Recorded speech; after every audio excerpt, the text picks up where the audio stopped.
You're learning with 9 to 5 English. Business English for the workplace.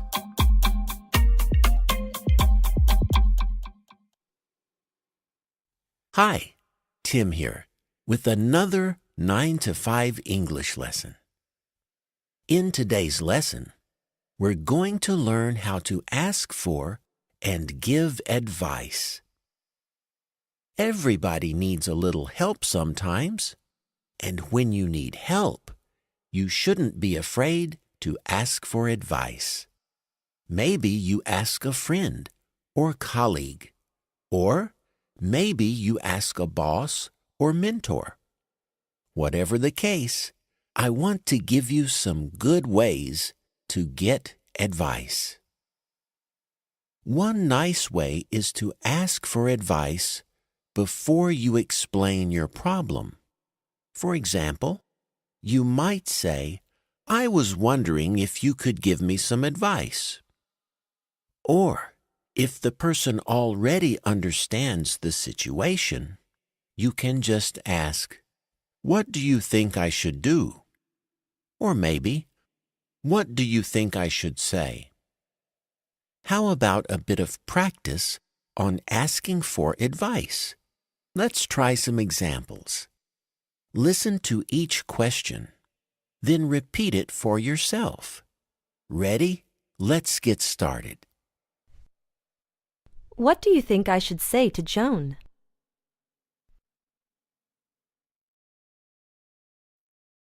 If you were me, what would you do?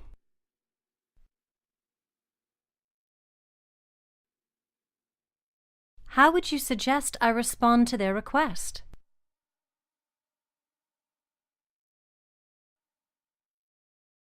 I was wondering if you could give me some advice.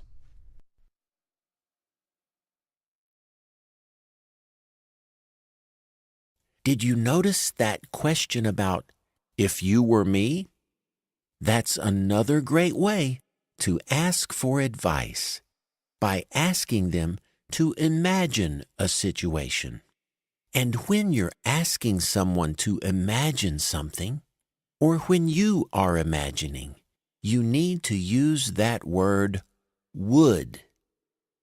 Now, I said that everyone asks for advice, right? Well, everyone also gives advice. Maybe you are that friend or colleague who is asked to make a suggestion. Let's start with giving gentle advice. By that, I mean you're just suggesting possibilities, and you don't want someone to think you're telling them what they must do. The best way to do this is with a question. You can start with either "How about?" or "Why don't you?" Let's give this a try. Remember to repeat the examples after you hear them. How about having a staff meeting about it?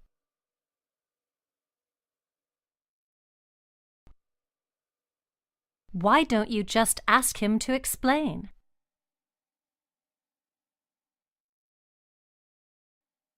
If I were you, I would take the job.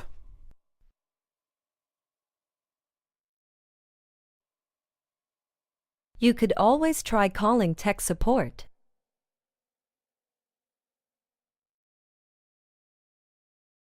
Nice work. And did you notice the sentence about "if I were you"? Remember, that's an imagined situation. So we use the word would, and you can also use the word could to say, "Here's one possibility." Saying "you could" is a gentle way to give advice. But sometimes you don't want to be gentle. Sometimes you have a very strong idea about what someone should do. And that's when you should use expressions like should, had better, and ought to. Let's try some more practice. This time, We're giving strong advice. Repeat the examples and try to notice the expressions that mean should. You should talk to HR about your problem.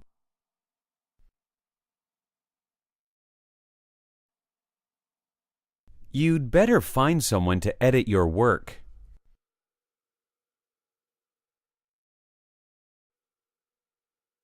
You really ought to get approval before spending the money.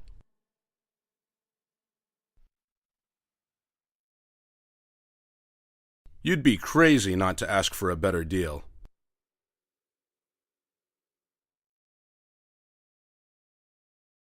That last example was a very strong way of giving advice.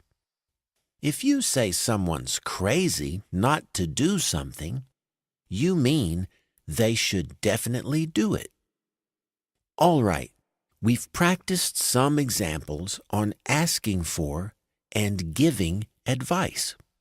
But how does this sound in a conversation? Let's listen to a dialogue between Justin and Brenda. Justin wants some advice about a job offer. What do you think I should do about this job offer? If I were you, I'd probably take the job. Yeah, it sounds interesting, but the salary is pretty low. Then you should try to negotiate a better deal. Did you hear how that worked? Justin asked for advice, and Brenda made a couple of suggestions. Now it's your turn to practice. We'll repeat the dialogue, but this time we're going to beep out the second speaker's words. You will have to say those parts yourself. Remember to start by saying that you would take the job. Then you'll suggest negotiating a better deal. Here we go.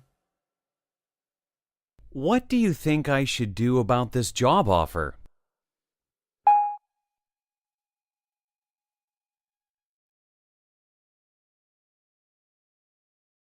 Yeah, it sounds interesting, but the salary is pretty low.